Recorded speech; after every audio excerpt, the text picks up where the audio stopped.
camp, understanding what he can do, and then watching his tape last year. I mean, he's going to have a chance to come in and help us win games, and that's what he's got to do. What was your extent of contact with him when you were at UCLA? How much does that kind of thing continue? Yeah, I mean, the camp's always the best, and from my mind, because you're hands-on with the kids. So we had a really good time. I recruited him there for a while. I don't remember the whole dynamics to it, but I think we took a big class that year and kind of filled up. And he wasn't ready to pop yet, and the way the dynamics worked, but just having some common ground of being a work with him before and being out in that area was obviously a huge help. And then for him, just understanding what this place is, what it can do for him, what he can do for the team, and having familiarity with it. Do you see him competing on the right side or mixing in? Yeah, we've been on the road recruiting the whole time. At tackle. Just tackle. Yeah, tackle. Coming out of the spring, like I said, we're using that middle part of your roster with Luke and Paris. It's both 3 young guys. Supplement that, obviously Ben left too, so there was a void there in the middle, and you can slide right in and hopefully keep that, swinging up for him.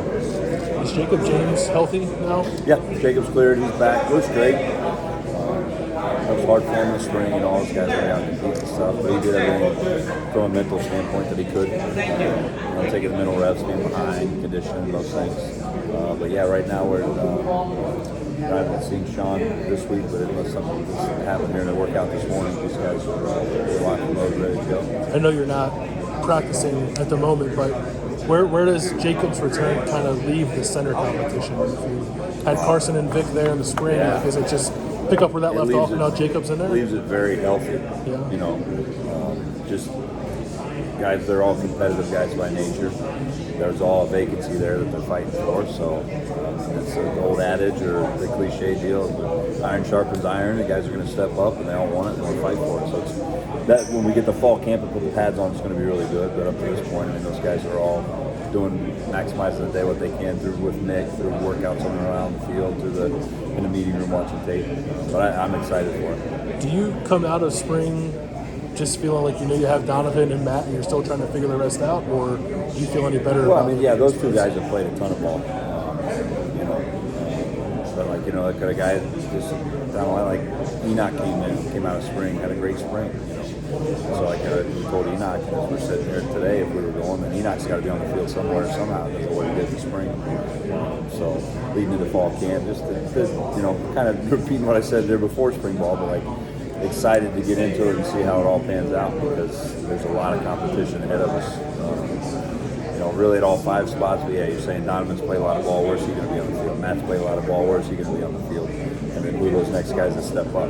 Is it not necessarily left guard, right guard for those 2? Could you? That's where they're starting. But like I said, you lose a guy here or there who slides where. Matt's played center before. He can slide in and play center. Donnie can play all 5. Now we're going to ask him to do that. But talent-wise and athleticism, he's as good as you're going to be around just from the standpoint of could he slide out and play tackle on both sides? Yes. He obviously plays guard. He's smart enough and sharp enough to play center too. Is that because we've heard that before? We saw Donovan play tackle in the spring game, I think last year. Is that just like a break glass in case of emergency kind of deal, or would you actually consider if we're trying to find the best 5, maybe he can play tackle? What scenario you would paint, you'd have to figure out. But at the end of the day, you got to play the 5 best. And so I've always said this. You've probably heard me say this many times. If the right guard goes down and the backup right guard is not the 6th best guy and your backup right tackle is, then you got to find a way to get your 5th best guy on the field. So I think that's pretty universal. Those you look around, even historically here, watching tape before I got here, setups and guys slide different positions. You got to play your 5 best guys. It's not just you just move the checker up with the guy in front of you now. So God, I hope we don't have to break that glass. So let's not put that out there, but.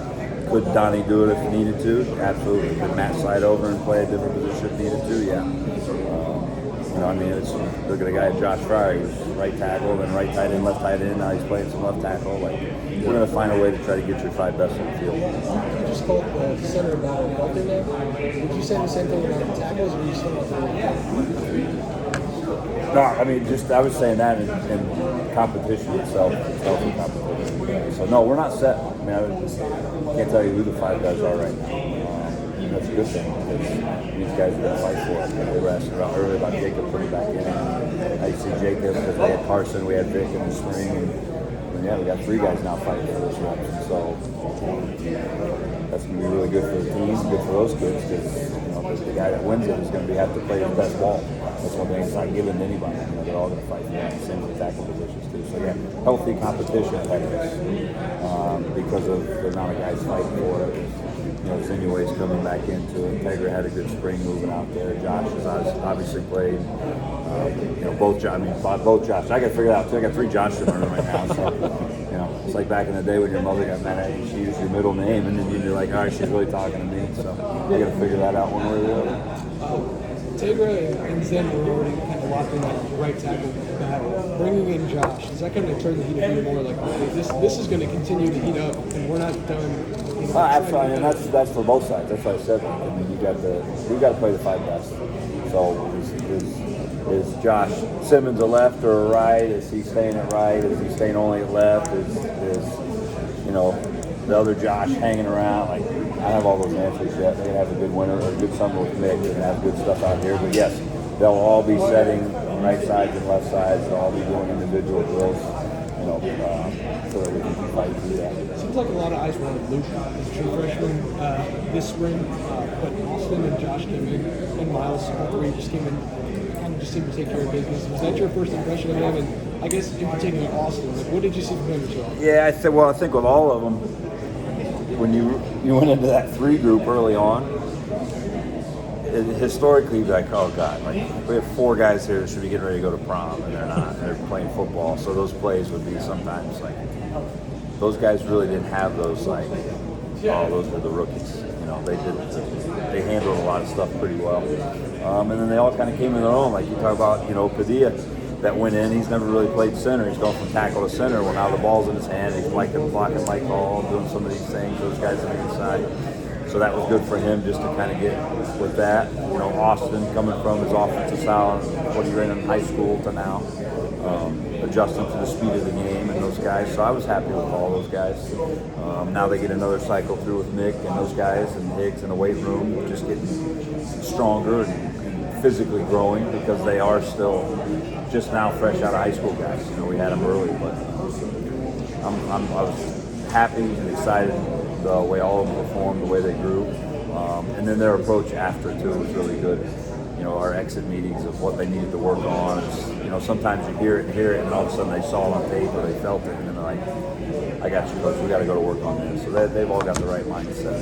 You've already seen Harris and DeWan both getting picked decent positions, especially Harris. Have you already seen that pay off on the trail? Are you starting to see that kind of pay off for itself? Yeah, a lot of the kids talk about it. They ask about it. It's the newness to it of, hey, I could be the next one of those guys, and say, that's why we're recruiting. So that's a little drop in the bucket, though. You still got to visit the kids, have them visit. You got to get them on campus. You got to get around their families. You got to get around their coaches. You really got to dig in and recruit wholesome. But that's a huge part of it. It's definitely easier to go into saying, look what those guys are doing. You can come do this versus, hey, we're trying to get somebody to do that. Justin, what did Enoch do in the spring that's kind of elevated him a little bit? He played really consistent. He's a powerful, strong guy, and he played that way coming out of the spring. And so I think for him, it just going into later in his career now, it took him a little longer for it to slow down, but he played strong, he played powerful, made less mistakes. Just the natural maturation of an offensive lineman. What you guys put him in the Michigan game last year, and then ultimately kind of rode with Frye the rest of the way in that game. But what do you think Enoch learned from that experience of starting in a game of that caliber? You can talk about games, and this could hurt you, this could get you beat, this mistake is what you got to eradicate and correct when you're playing a really good team. So I think for him now, just like we talked about those young guys a little bit, like you can talk about it till you're blue in the face, and but then now seeing it and watching it on tape and being a part of it, there's another learning opportunity there for Mike. Okay, this is what I can't let happen again, and this is what happened if I do that. That'll be a big benefit for him. I want to ask about Avery, big offseason news, positive for him, joined her mission and everything like that.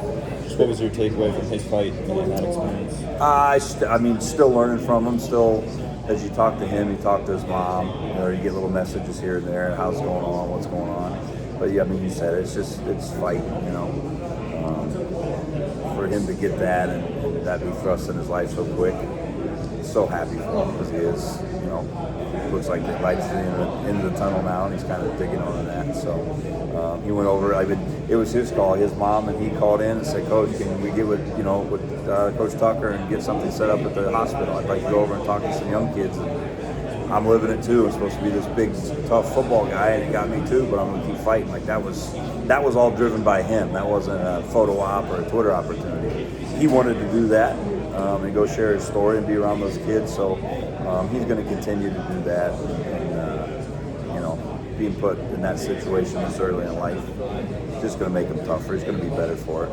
In the middle of it, probably doesn't feel that way, but that's how he's handling it right now. It's the right way to do it. What do you see from the rest of that room in terms of supporting him? Yeah, when something that real is all of a sudden put into your face or your lap, it becomes real. And so I think with those guys being kind of in the arena with them, like I said, it speaks volumes to it. Again, you saw it come back when Kyle went over and Josh went over, and I had a bunch of linemen that went over with him. Carson was over there, so being around him off the field and learning from his experiences is going to help those guys too. Probably makes. Eventually we all go through stuff, but big things become little real quick when you have real shit thrown into real stuff thrown into your lap. I'm sorry, guys. And so you just, you grow from that. And then as they grow and, you get put in similar situations or other situations with tough times, then they can be a sounding board for those people. And that's what Avery's going to do. In 5 and 10 years, he'll be rolling around doing whatever he's doing, and people will be like, "Wow, you went through all that?" And he'll be like, "Yeah, I did." Because he's tough. He's a tough guy. So hopefully that wears off on the kids too. What's kind of the plan for Avery now that he's cancer? Kind of what's the plan? How to get him reacclimated? Yeah, it's all going to be based off the doctor's orders and what's good and safe and healthy for him. But being around his guys and being involved as much as we can is going to be top priority for us, and as much as we can have him around and doing those things. But I think we're in the thick of it right now with him until we figure out what's the best plan of action medically with him. But yeah, as much as we can be around him and he wants to be around the guys and doing those things, that's priority number one. Less worried about kick side on 3rd and 7 and more about making sure he's taken care of. When you bring in someone like Josh to the portal, how different is his adjustment to Ohio State as compared to the guys who came in the spring, the 3 guys this spring? How much is there? Is it a shortcut that you've been in a college strength and conditioning program for a couple of years? You haven't just been running a high school offense for the last few years. How much does that trim off of the adjustment? Yeah, it's really predicated a little bit too off the kid, but a significant amount. Because he's played in major college football teams. And so the speed and the intensity of that ramp from high school to college is something that you have to learn. He's been able to do that already. Now, you come in here, and that's, we tell kids all the time in recruiting, and you're talking your Tuesday practice is just as hard, if not harder, than most games you're playing. So that level that's got to raise even coming here to Ohio State, it's still going to be a jump, but not as significant as these other guys. But yeah, being in a strength program, being in the accountability of time management, all those things in college definitely shortens the learning curve a little bit. Which difference does it tend to make just being 2 years out of high school as opposed to 1? Is that a big difference? I think it depends on the kid. Josh is a pretty mature guy. And so I think it would just differ kid by kid. But so far, he's kind of come in, he's quiet, he goes to work, and he wants to get better, and he's adapting with Nick and the training and all that stuff and the plays. And, trying to get around Mike and I as much as he can, just in playbook form and everything that we legally can do, he's trying to do. So that his understanding of that learning curve is there. And then now how fast he responds to it is all he's trying to do, just because he wants to be part of the room and produce. He had a lot of penalties last year at San Diego State. Is that something you look at and say, we can coach that out and we're not worried about that? You look at everything. You look at all that stuff. They had There was one game they had some cadence issues and stuff where, it happened a lot here sometimes too, where like it's easiest for the side judge, to be like, oh, who was the false start on? Well, 5 guys jump, who's the closest guy to me? It's that guy. So there was some of that stuff in there, but yeah, I mean, we're aware of it, yes. Something we got to work on, yes, but an overwhelming like, oh God, this is a huge problem. No, because we'll work that with cadence and practice and all the mechanisms and stuff that we do here. From like a physical traits standpoint, I guess what were some of the things that most excited you about? He's got really good length, upper body length. He's been kind of in the portal and doing stuff on his own for a while since the end of February, and he looked great, body comp and everything coming in. So there's an internal drive there. Now the best part is just he's here, he's around the guys, and he's one of us, and he's doing this. So now he can get in with Nick, he can get in with Higgs, he can get in with KP and all those guys in the weight room. But he's got a great frame, he's got good length, he's got twitch, he's got burst, he's got a lot of tools that you look at. I mean, I offered him out of high school at last place because I felt like he had a chance to be a really good player. So this is not something where a guy just popped on the scene. He's been a player. I want to ask you about Carson Hinsman. I know from talking to you in the spring, you mentioned that you felt like he was having a good spring, but you said 280 or 298 pounds trying to block Big Ten nose guards might not be like the best weight. How much weight does he need to put on, and how's he doing in that regard? Yeah, we'll structure all that with these guys through their body comp and how explosive they can be and what their strength and those things match. So with the magic number, I don't know it right off the top of my head, but we've got it. And that all runs through Nick. I mean, it's the easiest thing to say. You want to be as big as you can without losing your speed and your strength. Now for linemen, what's our speed? Rolling off the ball, get your feet in the ground. We're not, sprinting off the edge, sacking the quarterback, or we're not chasing kicks and those things. But he just needs another full rack of camp and drills and those things with him hitting people in the mouth while he's getting hit in the mouth with the ball in one hand and not in the other. But he's young. These guys are 19. He'll be 19, turning 20. Natural maturation take over too. All of a sudden, it's got to be 318 at some point. You're like, yeah, we got to cut a few back now. So, but just he eats well, he trains well, he does everything the right way within the walls here and outside what we're asking to do. So, whatever his top shelf's going to be, he's going to get there because that's what he wants to do. Speaking of young guys, the 4 freshmen that enrolled early, how big was that for them to get their feet wet and enroll in winter and go through spring ball and all that? It's huge. You're doing major college workouts, you're doing major college football practice and training, and essentially your clock's not really started. So you're stealing that extra half a year. And then for linemen, it's really critical too because it's critical for all positions. I don't want to knock any position, but for a lineman now, it's a whole new verbiage in the playbook. It's a whole new speed and structure of the defense is what you're used to. There's probably some new technique and different fundamentals you've not done. So a lot is new and not a lot is habitual. And so the earlier jump you can get on that with the guys and that they're emotionally and mentally ready to do that, which those 4 guys were mature. Those are mature young guys. So that made it a little easier for them to really start stealing good reps so that when they do hit fall camp, there might not be deer in the headlight. Now they're just kind of like a little nervous getting going because they're ready for it. How did you evaluate Tegra at the end of spring? Say it again? How did you evaluate Tegra spring? Oh, I thought he had a really good spring. Same with him. He went from the inside really to outside. So Tegra's natural, man. He does some stuff and has some natural power. It's not even coaching. It's just the ability that God gave him and he got from his genes and his parents. So he's going to have a really good career ahead of him, and he's put himself in position to be the guy right now too, which is exciting for him and for us. When he goes now, he goes. It's special. When we talked to him, he seemed like he was really almost a little bit of a shell shock. He was right in the middle of learning everything and what it's like to block guys like JT on the edges. I mean, was there some obviously he's a thoughtful guy coaching him through some of the mental stuff? Yeah, it's just repetition. It's comfort with those because you're blocking the same guy over and over. What style of play is it? What style of protection is it?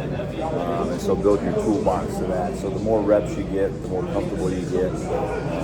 And that's all it takes for those guys is time. How fast do they get there? It depends on, you obviously have to be talented, which he is. He's a high talented guy. So I think the more reps of that, like I said, just we're talking with Carson, those guys you go through fall camp and you get more reps, and then we get closer to the game plan. The game will slow down. They'll play more physical, faster, just because of the reps that they're taking. Justin, you've probably been asked this, but I know you reviewed Josh already, but how did you evaluate him before bringing him in? And I imagine he probably fits in there somewhere in that right tackle competition. Well, the portal guys are good, or he was one of the good portal guys because I had hands-on before out of high school, so knowing kind of the tools you can work with. And then he had game tape, so you could watch him play. And so that makes it a little easier. I guess you would say if you're taking another guy out of a portal that maybe really doesn't have a lot of tape, you're relying more on, what you've seen before possibly, or some other things, or really just, necessity of need. But for him, it was good because I had hands-on. I had a prior relationship. I'd been out there for so many years and being around the right people to ask the right questions. And then you could press play for 13 games and watch him do it. So, him being able to slide in and kind of fill that vacancy of where, like I said before you're here with, you get Luke and Paris are both 3 and done, right? You lose Ben, right? So now that middle of the room, to be able to supplement that with a guy that's played ball, that you had, a past experience with, helps a lot. When you mentioned watching Josh's games, I mean, tell me if I'm wrong. It looked like he got better as the year went on. We always do. He didn't allow a sack the last 4 games of the year. I know you're not there behind the scenes, but when you look at film, what did you see him grow the most in? I've tried to stay very basic my whole career and just look at base, spin, balance, and burst. So you guys can walk away. They've heard me say that 1,000 times. Do they own those tools? How high of a level are they? And then how much can you enhance within those? So for him, he owns the 4 Bs. He has good burst. He played with some good speed. As the year went on, he got more comfortable because you went from a guy that's never played to a player. And so now it's just our job together is to continue to work together and make sure that his game climaxes as it's supposed to. He did commit a lot of penalties last year. Yeah, we covered that. I mean, that.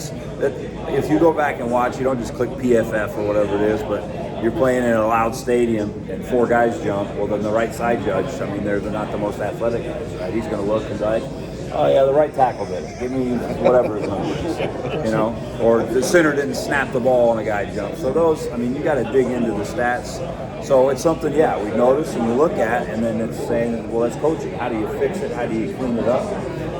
We work a lot here. We did a lot with our guys last year, and we'll continue to do that. Whether it be silent cadence, whether it be verbal, non-verbal. I mean, that's all coaching part of it. So with that stuff. Obviously, you're not promising Josh anything, but the belief, I think, for a lot of people is when you come in here and have a shot to be the starting right tackle. How does that impact what you're doing mentally with guys like Tegra and Zen who maybe have already struggled with confidence a little bit, or look to not be sure if they fit there? Is there a chance to move Tegra back inside? I'll try to unpack all of that. Let's start generically with no names in it. But if you bring in new competition for people and people shy away, then you're getting what you want because you don't want those people playing first. Now that's not Tegra, that's not Zen, that's not Josh, that's not our guys. But if that were to be a case with someone, then that's good because now instead of 3rd and 7 in a critical situation. No, for those guys, they're fired up. All of them. They've been working and called back on the road and how's it going? And coach, we were just meeting with him and we're going over this, we're going over that. So there's a lot of things that go into the competition part of it, of guys learning it better, wanting to teach a guy better, and then ultimately everybody wants to win. So we're going to play our 5 best. So I've seen none of that, since none of that. In the fall camps is now. Get excited. You want it, go get it. There's not a better opportunity right now saying there's a few vacant seats up there. Who wants to go sit in them? Fighting for that. It'll bring out the best of the guys that are honestly supposed to win it, and the ones that aren't. Why didn't we get there yet? Or why are we not going to get there at all? I don't have those answers. What to get to. What was the last one? It was a 3-part. With Tegra, you played a lot of guard. Is there a thought to move? Yeah, I mean, you say played a lot. That's where we had him last year. It's going to be huge for him as well. I mean, you look at what Paris did. Like, Paris had no issues with any of these NFL teams because one of the first questions they always ask, could he play other positions? Well, yeah, he started at guard for the Rose Bowl championship team. and then slid out the tackle. So check there. So Integra will fit in the same mold. Like, what position? Integra can play a lot of positions. We're just going to get him in the right one to be the first one to get on the field and help us play that way. You asked about Jacob James already. So, Yeah, he's been there. He's good there with Jacob. Looks great. His body, seriously, looks as good as he ever has. So that's a good thing. What's Joe Philbin's addition to like the year? Oh man, great. I mean, just another set of eyes.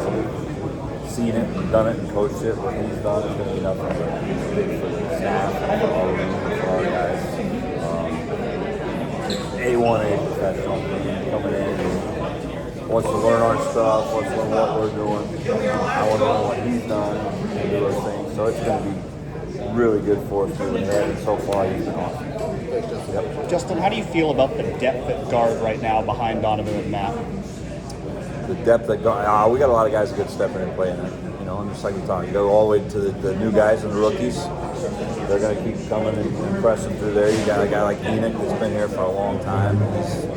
He's going to be in there in the mix. Matt Jones can play multiple positions. Donnie could play multiple positions. So we got a lot to work with there on the inside, and really and a lot of talent too. Do you look at those guys at center and say whoever's not the starter, they can be back in the guards too? Yeah, well, I mean, we're going to play the 5 best. You would hope, and our guys here, yes, like the center would know what to do schematically at a guard position. And flip guards are going to know what the centers are doing, you know, the way we teach and coach it that way. So we've got some flexibility in there, but right now just finding who's 1 and then 1A, and that's kind of, you know, digging there. But eventually the numbers, the skill, what we have, we'll have a lot of guys that can float in there and play. How confident do you feel in Josh Frye right now if he was to be the starting left tackle week 1? Very. You know, he's training his butt off right now. Spring was good for him to find some, you know, kinks in the hose that he needs to maybe undo, and then also some other stuff that he did well. It's like, wow, I got to keep supplementing this. So, you know, he's one of the leaders in the squads right now. Again, voted by his teammates. So he's doing all the right stuff right now. We just got to get him through. We're gonna have, you know, 20, 30 some practices in the fall. Then you got fall camp leading up to Indiana, or the game week up to Indiana. So we got a lot of ball ahead of us. So these guys all can take a big step. Do you kind of expect, like going into a spring, that you're going to have some issues